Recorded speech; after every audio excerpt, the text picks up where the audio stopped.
Salam penuh semangat, apa kabar guru penggerak dan calon guru penggerak di seluruh Indonesia? Salam Merdeka Belajar, salam pembelajar sepanjang hayat. Bergerak bersama untuk negeri. Perkenalkan, saya Arni Swestiningsih, calon guru penggerak Angkatan 5 dari Kota Kediri.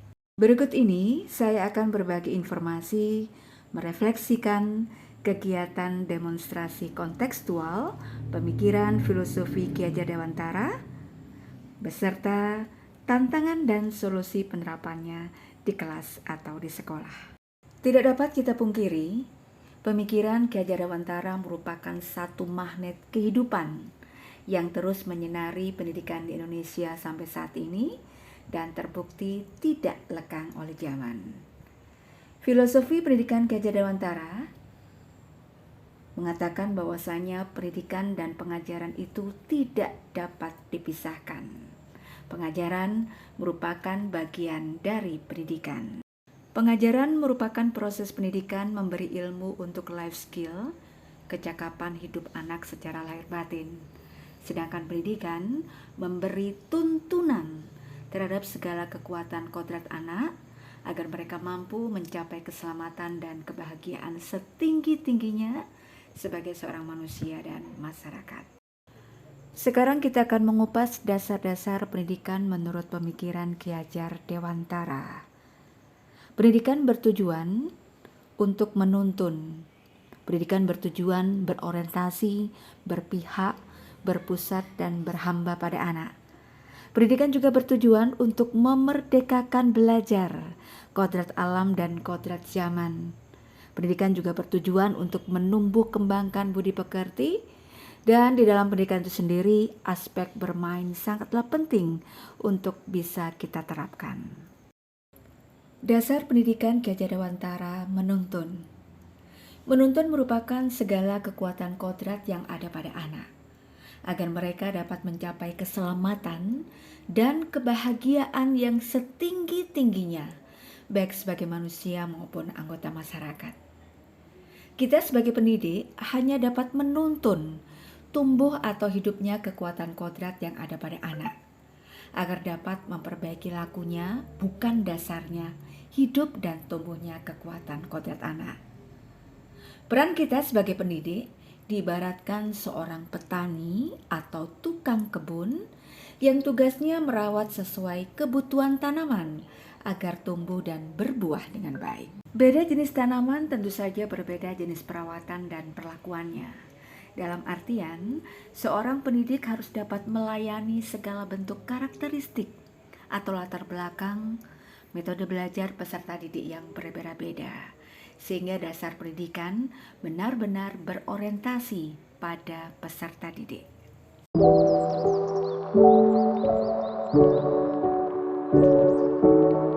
Dasar pendidikan Ki Hajar Dewantara dengan tujuan merdeka belajar. Pendidik harus bisa memberi kebebasan kepada anak untuk mengembangkan ide, berpikir kreatif dan inovatif, termasuk mengembangkan bakat dan minat anak. Dalam artian kebebasan dalam pendampingan, tuntunan, serta arahan guru agar anak tidak kehilangan arah dan membahayakan dirinya. Tentu saja pendidik harus tetap open mind dan open thinking, terbuka hati, pikiran, dan wawasan, serta mengikuti perkembangan zaman dengan memfilter, menyaring, dan menyelaraskan, menyesuaikan dengan budaya bangsa. Terlebih, Indonesia memiliki berbagai potensial cultural yang dapat digunakan sebagai sumber belajar.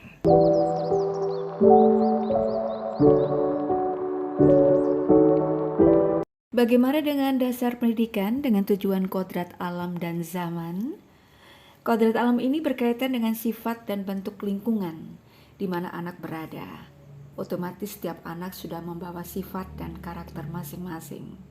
Sedangkan kodrat zaman, otomatis juga kita sebagai pendidik harus membekali keterampilan atau skill peserta didik agar mereka bisa hidup, berkarya, dan menyesuaikan diri.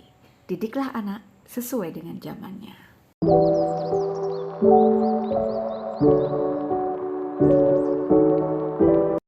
Selanjutnya, bagaimana dengan dasar pendidikan Ki Hajar Dewantara untuk menumbuh kembangkan budi pekerti? Budi pekerti menjadi bagian yang tak terpisahkan dari pendidikan dan pengajaran. Pendidik harus senantiasa memberikan teladan yang baik dalam menumbuh kembangkan karakter dan budi pekerti peserta didik. Untuk menanamkan nilai-nilai budi pekerti atau akhlak yang mulia, bisa diterapkan melalui kegiatan pembiasaan di sekolah.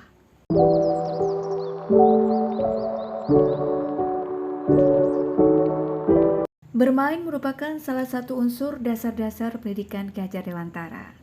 Karena dalam pembelajaran di kelas pun, pendidik harus memperhatikan kodrati anak yang masih suka bermain. Pendidik dapat memasukkan unsur permainan dalam pembelajaran berupa game, ice breaking, brainstorming, dan lain-lain agar pembelajaran menjadi enjoyable learning atau pembelajaran yang menyenangkan. Demikian tadi kita sudah mencoba untuk merefleksikan filosofi pemikiran Ki Hajar Dewantara, dan kalau boleh, filosofi pendidikan Ki Hajar Dewantara ini mempunyai pesan-pesan yang sangat penting, bahwasanya hal yang terpenting dalam proses pengajaran dan pendidikan adalah bagaimana seorang pengajar atau pendidik menghormati dan memperlakukan anak sesuai dengan kodratnya, melayani mereka dengan sepenuh hati. Kita sebagai seorang pendidik memberikan teladan, ing ngarso sung tulodo, membangun semangat mereka, ing matyo mangun karso, serta memberikan dorongan, tuturi handayani bagi tumbuh kembangnya anak. Sehingga pada akhirnya dari pendidikan yang menuntun di masa yang lalu menjadi pendidikan masa kini, pendidikan gotong royong, pendidikan yang mengacu pada kompetensi abad 21, berpikir kreatif, kritis, critical thinking, dan problem solving, serta memiliki kemampuan berkomunikasi. Hingga pada akhirnya nanti diharapkan anak-anak kita akan memiliki pendidikan masa depan, murid humanis yang selamat dan bahagia atau well-being. Selanjutnya kita akan refleksikan tantangan penerapan pemikiran Ki Hajar Dewantara, bagaimana penerapannya di kelas 1 sekolah beserta solusinya.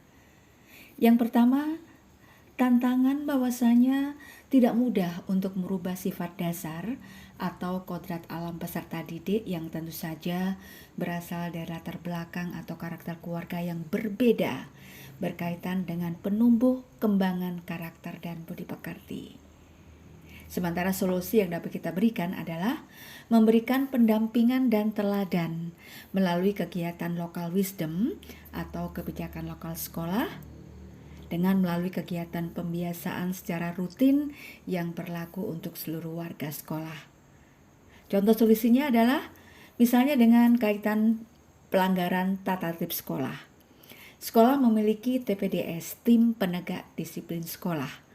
Bagi yang melanggar, ada pendampingan, perlakuan khusus untuk dicari akar permasalahan, sehingga kodrat alam anak digali dengan berbagai latar belakangnya, dengan melibatkan wali kelas, guru bimbingan konseling, dan juga orang tua atau wali murid.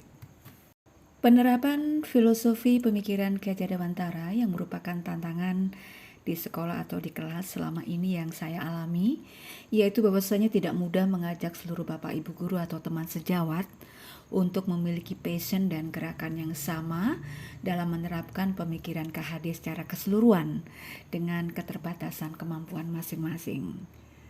Sedangkan solusi yang dapat kita berikan adalah dengan memberikan motivasi dan instruksi dari kepala sekolah untuk semangat mengembangkan diri, kemudian workshop rutin setiap pergantian semester untuk merefresh dan upgrade wawasan, dan juga bisa dilakukan supervisi rutin sebagai refleksi kegiatan proses pembelajaran selama 1 semester, dan tentu saja dengan mengaktifkan kegiatan MGMPS, musyawarah guru mata pelajaran sekolah, sebagai wadah untuk sharing. Terima kasih sudah berbagi waktu untuk bersama dengan saya di kegiatan demonstrasi kontekstual filosofi pemikiran Ki Hajar Dewantara. Semangat menginspirasi, semangat berkreasi dan berinovasi tiada henti. Semangat bergerak bersama untuk negeri. Salam guru penggerak, salam pembelajar sepanjang hayat, salam merdeka belajar.